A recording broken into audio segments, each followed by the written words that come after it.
Hello everyone, welcome back to another video, and today we're going to be going over how to play the warrior class in Prominence II Hasturian era, and I'm going to be only going over just the endgame build. I'll quickly go over the early game and mid game stuff just a bit, but I'll be just showing the endgame builds for now because it's going to take too long to go over everything. So let's get right into it. So for early game, you want to go for the warrior helmet, warrior chestplate, warrior leggings, warrior boots, and if you can, get the warrior codex and get the diamond axe. So as long as you follow your quest line, you should be pretty much good. For your weapon, early game diamond axe is fine, but if you happen to get anything better from chest or anything, you can use that as well. For warrior class, there's a wide variety of weapons you can get early game and mid game, so pretty much use whatever has the best physical damage, whatever has the best haste. Some weapons show less physical damage but can do more damage to mobs, because some weapons do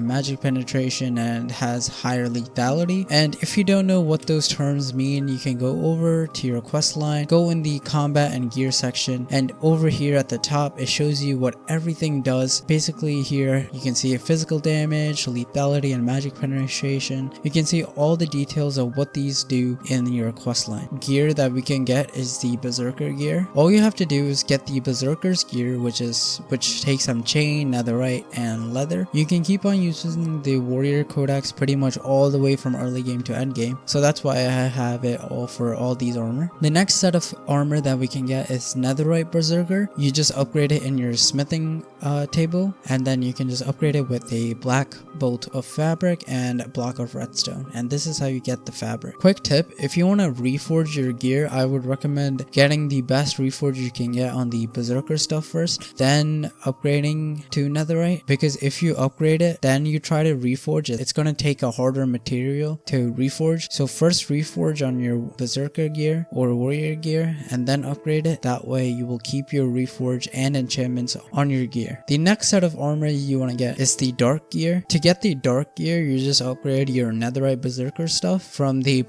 black bolt fabric again and a block of redstone. And you may think there's not a big difference in terms of damage, but it does give you one extra armor toughness, which if you don't know what it does, you can go back in your quest book and then see what armor toughness does over here, and it will tell you armor toughness reduces the incoming physical damage at a higher range. So it's really good against the bosses, because say you take a bunch of damage, burst damage all at once, depending on how much armor toughness you have, it will mitigate that even more. The next set of armor we can get is late game, which would consist of the hero's armor, or you can get the Titan's Shroud armor. The specific build I'm going for, I'm going to switch out into the hero's armor, and to get the hero's armor you would have to defeat the Titan or the champion first. So you can get the champion's gear, then upgrade that into the hero's gear. The most important enchantments that you should get first is protection 5, magic protection 5, and cowardice. You can also do decent damage with cowardice. For your talent tree, you can go for this talents. You want to take the rogue's path, then you want to get all the physical damage nodes, and then go down, get the Skell's call, then go down to the warrior's devotion. Then you can get the skyward sunder node. For your other nodes, you can get all the physical damage ones, and then get physical damage nodes over here. Then for your leftover talents, you want to get all the lethality nodes and then get haste. So lethality and magic penetration are pretty much the same thing. What it does is, let's say for example you have 16% lethality and your enemy has 100 armor, you'll hit them as if they had 84 armor instead. So this is really good for bosses, because some bosses have a lot of armor, and if you test it on target dummy, it doesn't really show you the right amount of damage, because lethality counts for armor, and since the target dummy doesn't have any armor on, it won't show the right damage. So to the target dummy we'll only be doing a little bit amount of damage, but we want to really test this on bosses instead. So for the weapon, you want to get the Thunderwrath lava storm weapon. The main enchantments you want to get on this is sharpness 6, smite 6, stunning, weakening, rush down, rampaging, and all the other stuff is pretty much extra. You can also get ambush.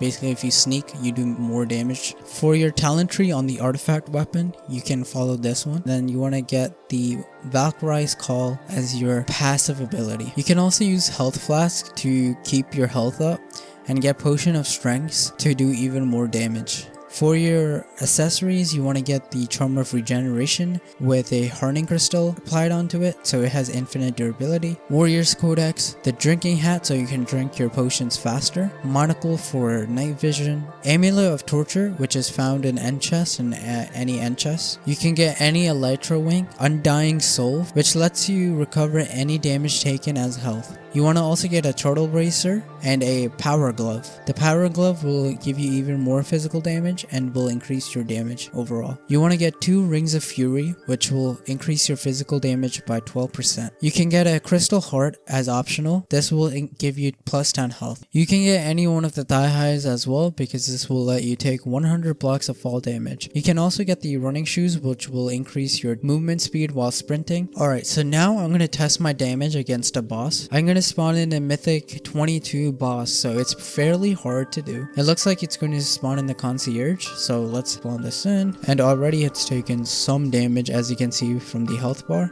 You want to basically use your second and third spell. Your right click ability also throws the axe on the boss to do damage. So as you can see, I'm going to throw my axe.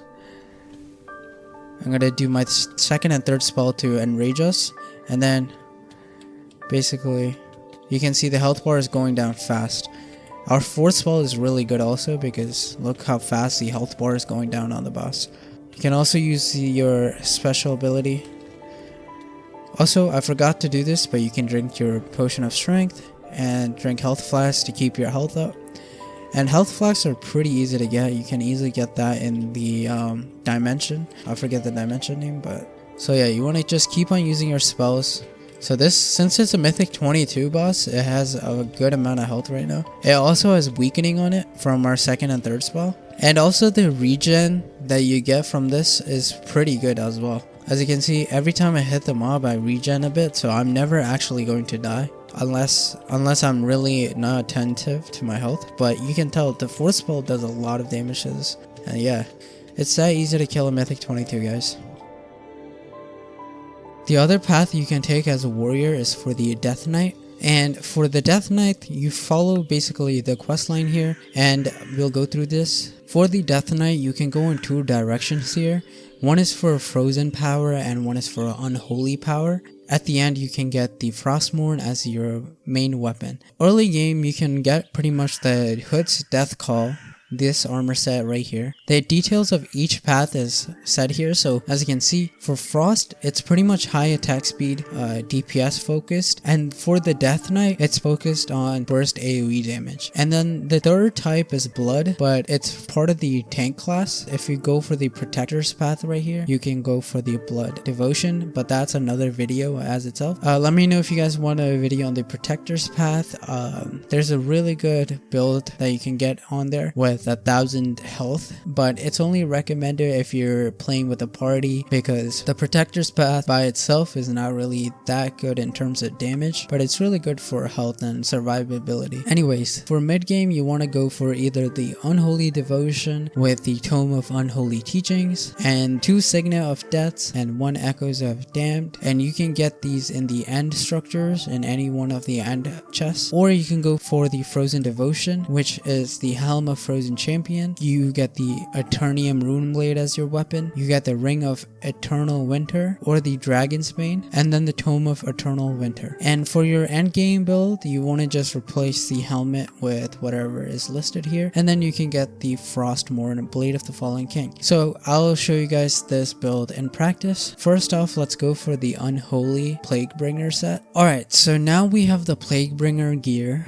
The main enchantments you want to put on the gear is Protection 5, Magic Protection 5, Spell Volatility, Life Mending, Amplify Spell as well. So you can put any one of those, you just need to put those on all your gear. You can also get Acrobat, multi-roll and stuff on your gear to get rolls and stuff, but I haven't focused on that. For your weapon, you want to get your Frostmourne Blade of the Fallen King. Your main enchantments you want to put on there is Sharpness 6, Smite 6, Spell Haste 5, Spell Infinity, and Spell Power 5. I don't think you actually need the Spell Infinity for this book actually, so you can get that out. And Ambush 1 also for more damage when sneaking. For your artifact weapon, go down this path. It doesn't matter how you do it, but at the end, just get the necrotic infusion as your passive ability. Then for your talent tree itself, get the rogue's path, go down and get physical damage. You can go down this path right here. If you want, you can get Skull for even more damage, but it's not necessary. Get the decaying devotion as your fate talent and get the cyclonic cleave as your next talent. You want to also then go up and get the firepower nodes as well as the arcane nodes, which will let you do even more magic damage. And this is good for the last boss, or the one of the final bosses, which it requires you to do magic damage. So you can just get all of these. Plaguebringer isn't really good to test against a combat dummy, because what Plaguebringer does is apply bad effects to the mob that you're fighting, and it put negative effects on them, and then which makes them even more weak and you can do even more damage. You can see all the details of what each spell does by pressing Alt on your book, and then it'll show you everything. We can test this on the Decaying King. You can see it does a decent amount of damage, pretty much kills him super fast.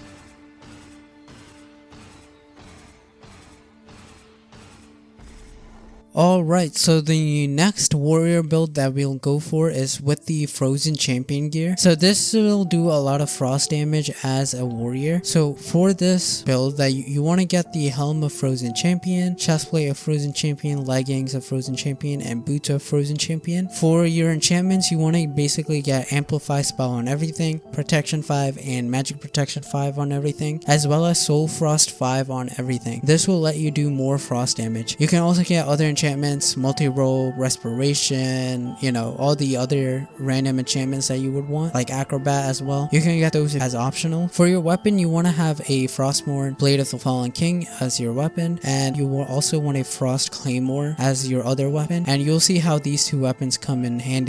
I haven't reforged this or put trims on my armor, which you can also do. Also, for your accessories, you want to switch out your tome with the Eternal Winter tome. For your accessories, you want to get a Dragon's Bane as your necklace, and for your rings, you want to get 2 rings of Eternal Winter, which will let you do more frost and physical damage as well. And all the other accessories is pretty much the same as the Plaguebringer and from the warrior, so I won't go over that here again. For your talent tree, you want to get the Frozen Knowledge as your path this time, and pretty much get all the frost power nodes that you can get, even all the way on this side of the tree. You want to skip the Critical Thinking node, and then don't get the Cataclysm node as well. Just get the Frost Archmage, and then get the Empower as your passive fate node. So basically, as your final talent tree, just copy what I have here. For your artifact weapon, you want to just follow this path straight down, and then for the end, just get the Frozen Infusion as your final passive ability. So how you want to use these weapons hand in hand is with, first start off with the Claymore. This has the Tempest ability, which let you be a Ninjago character, basically go round and round and do damage. So basically just hold this down and do your Tempest ability. After this is done, you want to switch your Frostmourne and use all your abilities. And while the third ability is going on, you can also use the fourth ability with this, which will let you do even more damage. And then after that's all done, you can switch back to your Frostmourne and basically just repeat this process. Switch back to your Frostmourne, use all your abilities, and you can use your second and right click while this is going on, while the third ability is going on, which will do even more damage. As you can see, this is a lot of damage right here. To test our damage, let's go to a boss. I'm going to spawn in a Mythic 24 boss now, which is super hard. So let's see how well we do against this with a Warrior Frozen gear. Oh, remember also put hardening crystals on your gear and weapons so it never breaks. So I haven't reforged any of my armor or my gear or my weapons, so let's see how well we do against this Mythic 24 boss, which is a Blackstone Golem. I'm gonna set myself to survival to make it more realistic, but you can see this guy is already taking a lot of damage. Remember to keep health flasks on you so you can heal whenever you want. And you can see this is taking a lot of damage.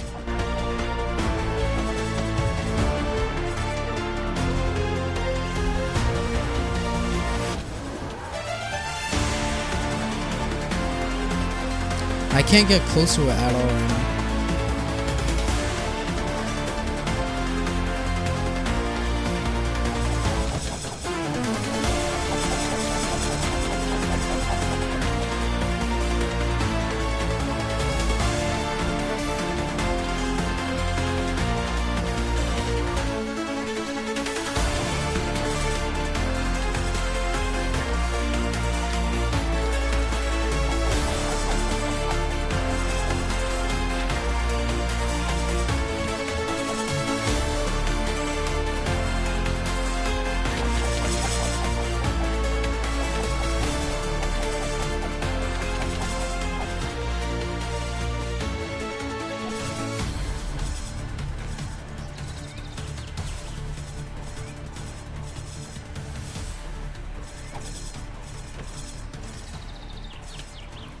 So yeah guys, that's gonna be it on this video on how to play warrior. I hope it helped you out, and if it did, please hit that like button and subscribe, and yeah, I'll catch you guys in the next one. Peace.